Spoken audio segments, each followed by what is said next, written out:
we have a look at the inside of Dragon this morning.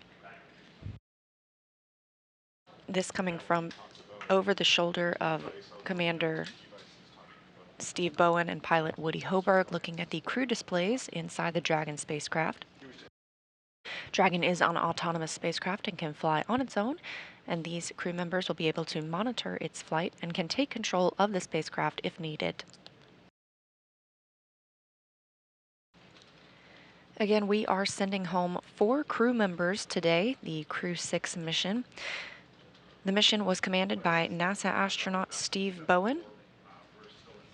He's joined by Woody Hoberg, also a NASA astronaut, serving as the Crew 6 pilot. To Hoberg's left is Sultan Al-Neyadi, that's the Crew 6 mission specialist, as well as Andrei Fedyaev, Roscosmos cosmonaut, another Crew 6 mission specialist. And this crew launched on March 2nd, earlier this year, arriving at the orbiting laboratory on March 3rd. They are wrapping up their mission today, scheduled for undocking at approximately 6:05 a.m. Central Time. Currently, we're standing by for hatch closure aboard Dragon. Confirmation from our crew members aboard Endeavour. The Dragon hatch itself is closed, that coming at 4:19 a.m. Central Time. As you can see, all 4 crew members continue to get suited up. And again, that Dragon hatch closed at 4:19 a.m. Central.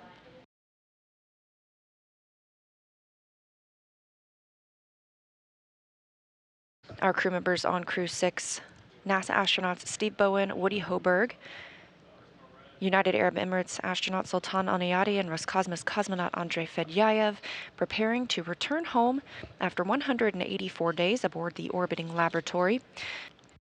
Dragon, we had successful intercom checks. That's 5.2 and 4.010. It's Sunday, September 3rd, here at SpaceX headquarters in Hawthorne, California.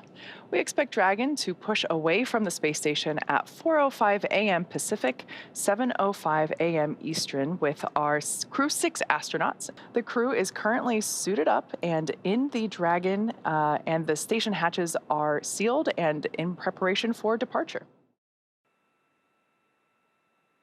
Standing by for undock burns 1 and 2.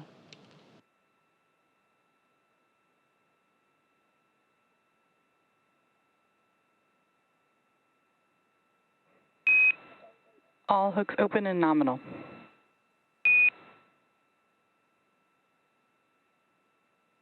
Copy, see the same.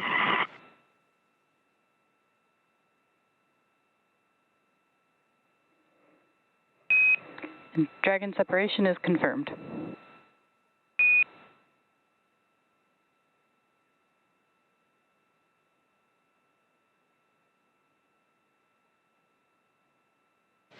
At 6:05 a.m. Central Time, and after 184 days on the International Space Station, Dragon has departed the orbiting laboratory, traveling 256 statute miles over the Pacific Ocean.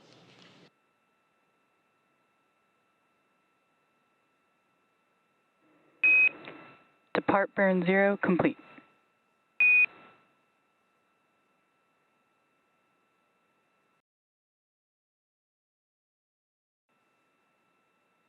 And with the successful undocking, again, that coming at 6:05 a.m. Central Time, right on time, Dragon, Endeavour, and Crew 6 begin their journey back to Earth. We're still monitoring from the International Space Station Flight Control Room here in Houston, but to give us perspective from the other side of the operations, I'll toss it back to Gary and Kate in Hawthorne. All right, thank you, Leah, for taking us through that. Yeah, we had physical separation right on time, 4:05 a.m. Pacific time, 7:05 a.m. Eastern time. You can see we're at a nighttime view as the station and Dragon pass over the Pacific Ocean. So we're just seeing through the middle window there, inside the lit cabin inside the Dragon, as well as the navigation lights, starboard being green and port being red, as Dragon increases its separation distance from the International Space Station. After the 2 undocking burns to physically separate and increase the distance from the docking ring, Depart 0 will send Dragon outside the keep out sphere. Keep Out Sphere has its own set of rules, is a line about 200 meters away from the International Space Station, so we'll get right outside of that, and we'll wait towards Depart Burn 1. Depart Burn 1 will send Dragon outside the approach ellipsoid. You can see the graphic here. Dragon's trajectory will take it zenith. It'll take it above the International Space Station, and from there it will slow down until it executes Depart Burn 2, which allows the Dragon to decrease its altitude and get to a trajectory about 10 kilometers below the International Space Station in a co-elliptic orbit. For this particular trajectory to meet up with the landing location, the prime location of Jacksonville, Florida, the trajectory allows for 5 departure burns. So we'll see that executed over the next 17 hours until splashdown. We do have a correction to that splashdown time. We're aiming for 12:17 a.m. Eastern Time, which is 9:17 p.m. Pacific Time. And that's again off the coast of Jacksonville, Florida. We hear Depart Burn 1 is complete and nominal. That's a good Depart Burn 1. Again, that sends a trajectory of Dragon outside the Keep Out Sphere and approach ellipsoid. We'll continue our coverage until Dragon exits the approach ellipsoid, which will end joint operations between the Dragon and Dragon teams here in Hawthorne and the International Space Station Flight Control teams in Houston. Dragon SpaceX on the big loop. Depart Burn 1 is complete and nominal, and with that, you are go to doff your suits per procedure 4.012, and I'll go ahead and take the cameras external. And just a reminder that ground will be deactivating the big loop following exit from the approach ellipsoid.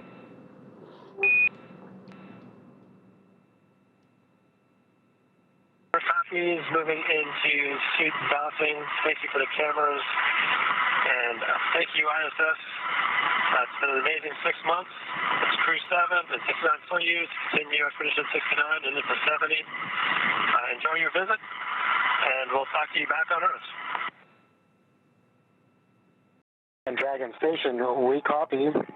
We're going to miss you guys, but it's good to see you go and get back to your families. Great job on the mission. Godspeed, and we'll see you splashing down safely here in about 17 hours. Great job.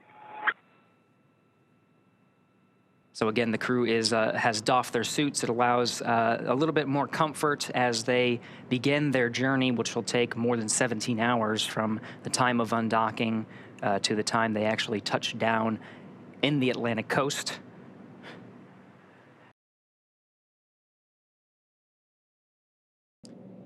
Getting some views from inside the cabin now. This is fantastic. So we get these views when we pass over some of the ground stations here on Earth that provide the video straight from the Dragon capsule. So on the far left there is Andrei Fedyaev, and in the seat next to him, to his right is the commander, Steve Bowen. To his right is the pilot, Woody Hoburg. And then on the far side of the capsule from this view that you're seeing is Emirati astronaut Sultan Al-Niyati. You can see they're in their launch and re-entry suits, and they have entered that even before our coverage started and performed a successful leak check. So really, they're just waiting for these next series of events, including the claw separation, trunk separation, and the deorbit burn. Yeah, you can just see, I love this view because you can notice the previous missions that this Dragon supported in the form of the mission patch stickers that are located there just over Andrei Fedyaev's shoulder, kind of like right above Woody's head from this particular view. This particular capsule is the Demo 2 capsule, the Crew 2 capsule, and the Axiom 1 capsule. So this capsule has been through this 3 times before. This is its fourth space flight. And I love that we are able to document those previous missions inside the capsule as a little nod to history. We do have deorbit burn start. You can see it on their displays, actually. They're, you can see those thruster firings on the left display there. So a quick recap. Within the last 10 minutes, Dragon jettisoned its trunk and initiated the deorbit burn. For those operations, NASA and SpaceX closely coordinate with the United States Coast Guard to establish a safety zone to ensure public safety and for the safety of those involved in the recovery operations, as well as the crew on board the returning spacecraft. Multiple notices are issued to the mariners in advance and during recovery operations, and Coast Guard patrol boats are deployed to discourage boaters from entering the splashdown zones. We want to stress to the public the need to respect this safety zone. Recovering a spacecraft from the water is a hazardous operation, and any other boats interfering increases the risk to the astronauts in the capsule, the teams working to recover them from the water, and the safety of those that come too close. For the safety of the crew and your safety, we recommend you sit back and watch, as we'll be bringing you the best possible views of our astronauts' homecoming. Right now, Dragon is flying itself, so all the crew has to do is stay strapped in their seats and keep tabs on things. Great view there of being able to see exactly what the crew can see with respect to those Draco thrusters firing. We're now within the atmospheric entry phase of the return for the Crew 6 crew. Once again, the plasma buildup on the exterior of the capsule results in our inability to command or communicate with the Dragon capsule during this time. This is a great graphic indicating the trajectory. This is an ascending trajectory that Dragon is taking. So as Gary just said, over the Gulf of Mexico, across the Yucatan Peninsula of Mexico. So if you're tuning in from Central Florida, head outside right now, look up, because this looks like our first live view from the WB-57. That's right. This is a high altitude aircraft that has thermal imaging, so we're able to get some of those views of the Dragon vehicle in the middle of its entry interface. Again, we're about 4 minutes in. We have a tally-ho on the vehicle from the WB-57. And actually maybe about 5 minutes in at this point. So maybe a little bit more than 2 minutes. Again, there's some variation in the predicted 7-minute time period. It's not exact. We might hear a little early, a little later. There's that streak I was just mentioning. That's a live view, not thermal. This is heading towards the Atlantic coast of near Jacksonville, Florida. So a beautiful view, such a striking visual that we have for these nighttime splashdowns. Recovery teams are in position off the coast of Jacksonville, Florida. And we are still targeting our expected splashdown time of 9:17 p.m. Pacific, 12:17 a.m. Eastern. We only have about a minute and some change of this blackout period anticipated. And again, there's some variation on when we can hear from the crew. So what you're seeing on your... Dragon, SpaceX, comm check. So at this point, we're going to hear SpaceX Core begin to hail. As Gary said, this blackout period is estimated. So we're now beginning to reach out to the crew to see if we've regained that communications capability. Dragon, SpaceX, comm check. What you're seeing on your screen now is a live view of the thermal cam on the WB-57. SpaceX Dragon, And we hear Crew 6 from inside the cabin on the back end of the blackout. Copy, Dragon. We see a healthy flight computer. Expect automated chute deployment. SpaceX Dragon collected. There's our live view of the crew, our first view of them on the other side of that communications blackout. At this point in time, they are re-entering through the Earth's atmosphere over the coast of Florida, heading towards Jacksonville, Atlantic coast. Up next will be the deployment of the drogue parachutes, which should happen in about 2 minutes, just over 2 minutes. SpaceX Dragon copies, receive it. All right, so that call out, just letting the crew know that they can expect to have the initial parachute deployment, that is the drogue parachutes, and that those typically deploy about 18,000 feet. At that point in time, the capsule is going around 350 miles per hour. When the drogues are deployed, they're traveling around 350 miles per hour. At the time that the main parachutes are deployed, just seconds later, they'll be going around 120 miles per hour. Drogue pyros have fired, and we have good confirmation of drogue shoots.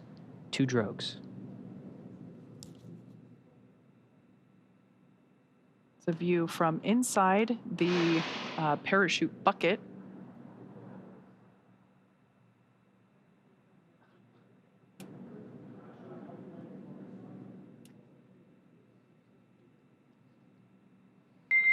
Dragon, nominal descent rate and recovery team reports a visual on 2 healthy drogues. SpaceX Dragon copy, that's good news. Should see drogue chute jettison here momentarily. We'll see those 2 chutes that you see be released from the capsule, just like so, and release the 4 parachutes, now deploying. At this point in time, Dragon has saved all of its propulsion systems and is now has already terminated that nitrox suit and cabin purges. Those were helping to keep the crew cool during the reentry. Looks like we have 4 very beautiful and healthy main parachutes.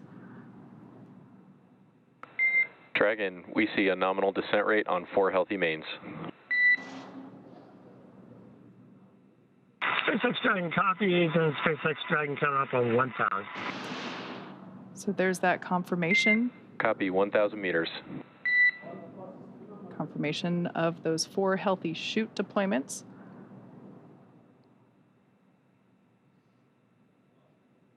Now standing by for splashdown.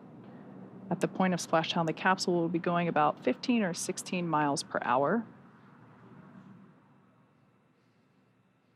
Continuing to decelerate from a rate of from a speed of about 120 miles per hour. 800. So we will now begin. Copy, 800. To hear Commander Steve Bowen call out the altitude as they approach the water surface. That is again in meters. Landing in water is simpler and provides more margin against unlikely parachute issues. We had to learn how to make Dragon waterproof, but once you do that, it's very much a rinse, review, reuse type process. 600. Copy, 600. 600 meters, and the descent rate is as predicted, meaning we're targeting that splashdown time in about a minute.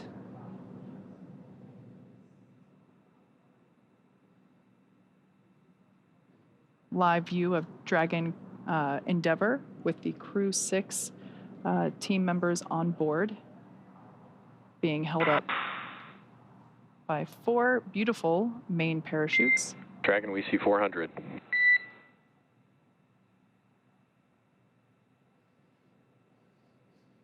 We're now about 400 meters above the ocean surface.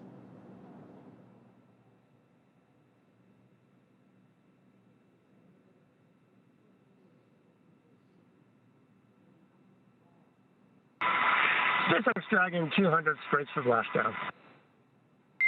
Copy, braced for splashdown. Again, the seats have been rotated in a position to take the loads of re-entry and parachute deployment as well as splashdown. The crew is braced. We are inside 100 meters.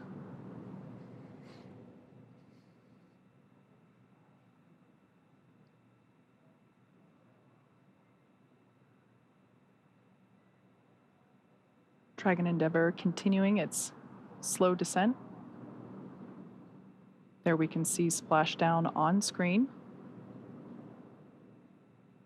Those parachutes are then cut and released.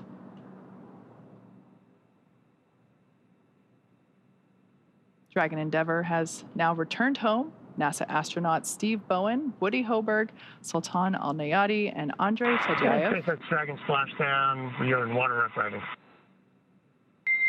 Copy, splashdown, and we see main chutes cut. After a 17-hour return journey from space, Crew 6 is home.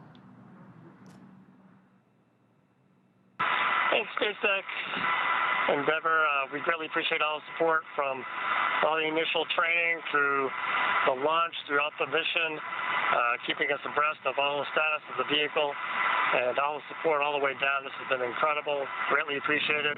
I look forward to working with you all again.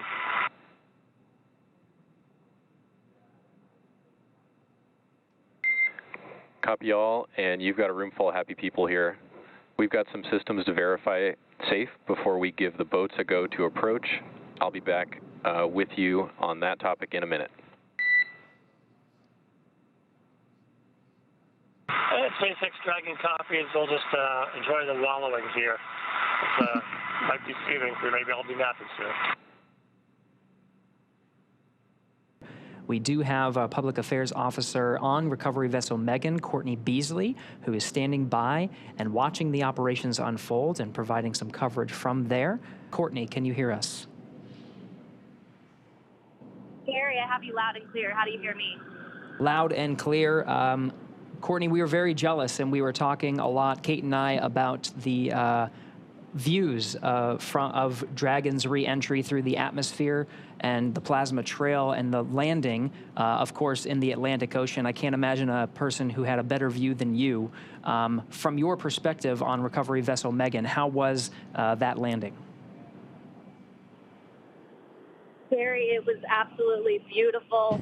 We were about 1.5 nautical miles away from the landing zone, and we had a great view from the front of the ship. We were actually able to track the spacecraft starting when it broke the horizon. We heard the sonic boom loud and clear and tracked the spacecraft all the way down through splashdown. Dragon, SpaceX, There's something hypergol beautiful sweeps, about a and nighttime unfired ordnance splashdown. checks The nominal. only thing lighting the Rigging sky is up in tonight progress, was the moon, the and it's stars, approximately and Crew 25 6 minutes returning until back home capsule to Earth. lift. We did just hear a call out indicating that the sniff checks were successful, so the close approach team now has the green light to begin climbing on board the Dragon capsule, so we should see the recovery continue along. But I want to hear more from Courtney with her bird's eye, or with her live action view. That's right. Yeah. Back to you, Courtney. We just wanted to pause for some of those communications with the crew and just follow along on the action here. But really want to understand what it's like there. You got some beautiful views. We are seeing, some of the seas. I think that we're tracking about. We're tracking sea states and wind, and we were talking about weather quite a bit leading up to today's landing. From your perspective, how is the weather out there?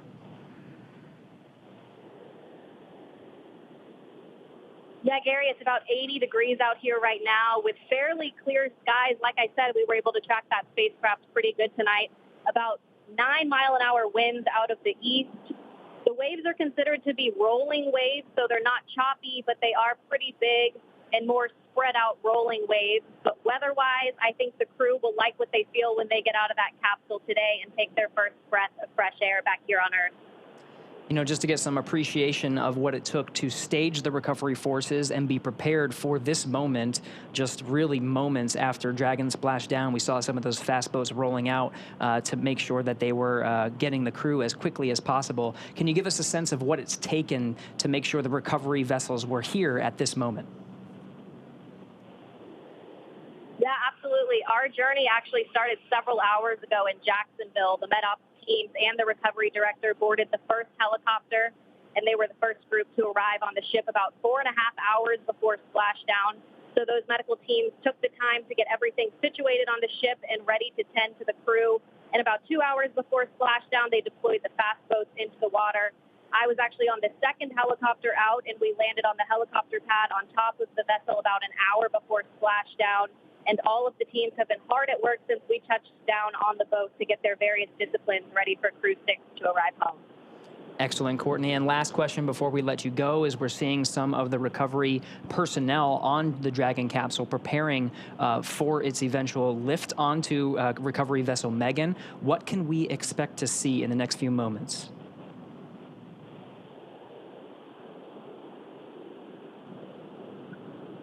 Yeah, Gary, so once the crew is out Copy. We of also the have you 5 by capsule, 5. they'll be Boats are working transferred on you over to the and med rigging bay, up the where the vehicle. crew will I'll get back them to you checked out closer by to their capsule medical lift. teams, and we'll have the opportunity to take those space suits off and get comfortable back here on Earth. And then, of course, they'll run through those medical checks. They'll get back on the helicopter and head back to the airport where they'll board their planes back to Houston to begin their post-flight period. You're probably getting a better view than I am right now, so I'll let you walk through that. But back here on the ship, once the crew is off, they're not the only ones returning from space today. we'll actually stay here a little longer with the cargo team since there was International Space Station cargo returned on this flight. So once we get back to the airport, the cargo teams will begin doing cargo processing, taking photos of all of the articles that were included in the cargo, and they will pack all of that into box trucks that will take them back to various NASA centers.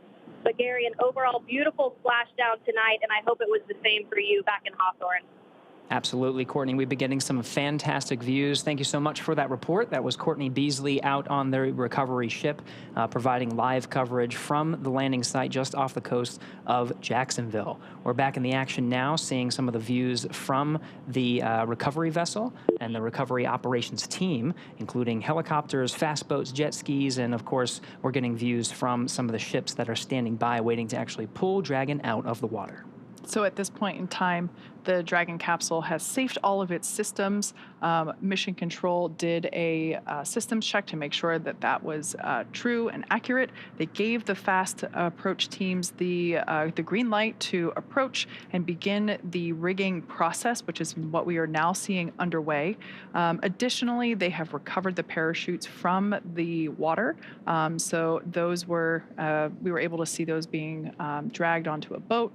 And what we have now is there's one individual that we see kind of like a spider monkey crawling all around the capsule and attaching the necessary rigging, the straps.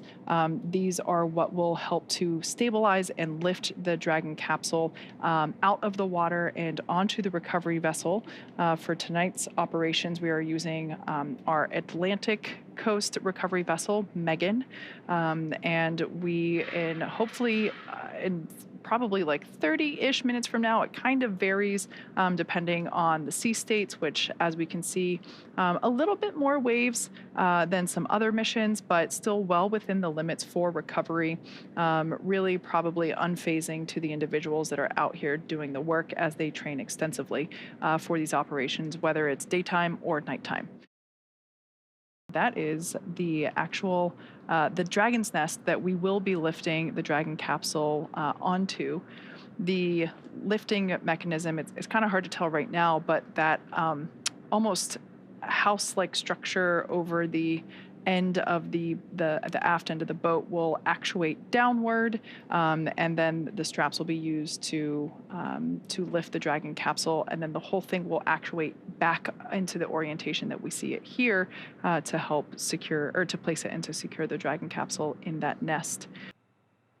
Dragon now in the air, the hydraulic lift being activated, and will be utilized to center Dragon on the nest there at the aft end of the vessel. I love this view because you can see the state of the heat shield. It did such incredible work during atmospheric reentry.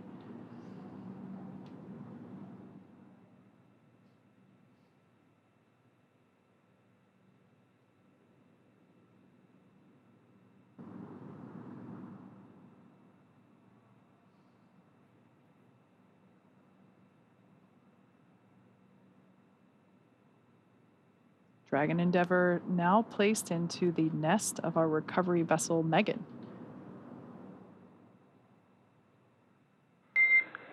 Dragon, I'm noticing the cabin lights are off. I'm wondering if you had them off specifically for re-entry. SpaceX Dragon, we did, and you turned them on us. We were enjoying the nice calm lighting. Well, you turned the back off again. Good. We're enjoying the lighting. We have to see what's going on outside this way. No worries on the lighting. Fine with the lights off. I imagine your re-entry was pretty amazing.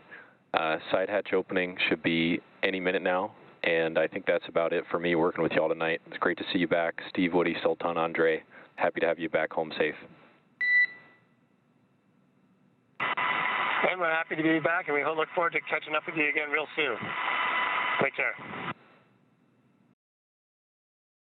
You see the recovery team is open and waving to the crew. First humans that the Crew 6 has seen on the ground in 6 months. Looks like we got some fist bump action, thumbs up. Seems like the crew is in pretty good spirits after their journey back home. We're not getting audio, but I am getting reports that on the recovery ship there was a big round of applause from all the recovery team on recovery vessel Megan as soon as that side hatch opened for the crew, congratulating them on a successful mission and successful return home. NASA astronaut Steve Bowen, the first to exit the Dragon spacecraft. I think I see a big smile on his face. Helped up by the recovery teams.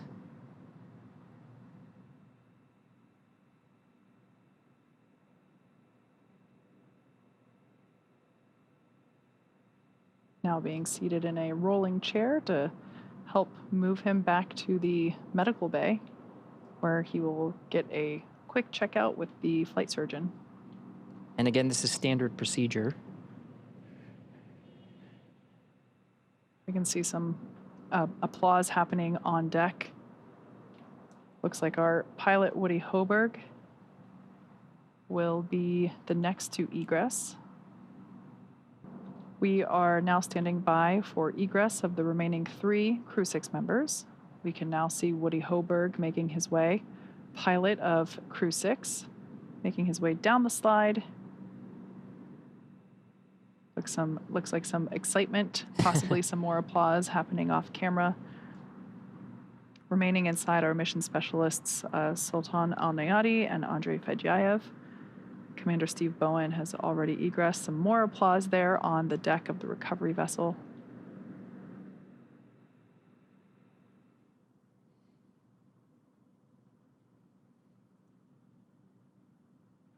There's Roscosmos cosmonaut Andrei Fedyaev being assisted by the recovery teams onto the rolling chair. He'll also be positioned over to the medical facilities. Last remaining crew member inside Dragon Endeavour now is Emirati astronaut Sultan Al-Nayati, completing 186 days in space. Got some happy waves there from Andre. More applause. So once again, nominal operations are to assist all crew members to the medical bay. The return to gravity can be pretty jarring on the human body, so we slide them down a little Dragon fun slide, assist them into the wheeled chair, and roll them over to the medical bay. And just like that, the 4th crew member, 1 hour exactly on the nose since splashdown, has now egressed from Dragon Endeavour.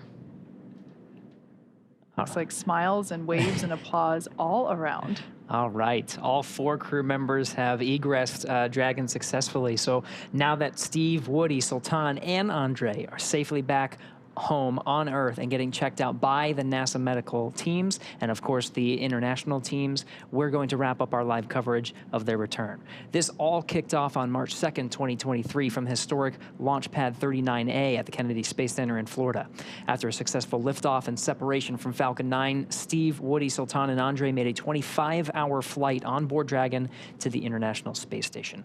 Since arriving at the station, they spent nearly 6 months as members of Expedition 68 and 69, executing science experiments, spacewalks, and repairs while aboard the orbiting laboratory. Actually, more than 6 months. That's right. And their journey home began about 18 hours ago on September 3rd when they closed the hatch to Dragon and undocked from the space station at 4:05 p.m. Pacific time. Then, after 5 successful departure burns and a phasing burn to line up their orbit, Steve, Woody, Sultan, and Andre rested for a few hours before waking up to prepare for re-entry this morning. We jettisoned Dragon's trunk and performed our final on-orbit maneuver, the 16-minute-long deorbit burn, at 8:24 p.m. Pacific time, 3:24 GMT, and that is what put Dragon on its path home to Earth. The spacecraft re-entered the Earth's atmosphere and slowed its descent with successful deployments of 2 drogue parachutes, followed by 4 main parachutes, and with final splashdown occurring off the coast of Florida near Jacksonville at 9:17 p.m. Pacific time, 4:17 GMT. Following that successful splashdown, we saw the SpaceX recovery experts move in really quickly and prepare Dragon Endeavour for its lift onto the recovery vessel. And just almost exactly an hour following splashdown, we saw Steve, Woody, Sultan, and Andre make their way out of Dragon and into the recovery ship's medical facilities, safe and sound. So after the medical facilities and medical checks, they'll catch a helicopter flight back to shore where they'll transfer to the aircraft that will take them home. Steve, Woody, Sultan, and Andre will take a NASA plane for the short flight back to Houston, and later Andre will fly back to Russia and Sultan to the UAE. They'll be reunited with families to bring an end to the mission. It's been an honor and a privilege to share their journey with all of you as we continue in this new era of human spaceflight.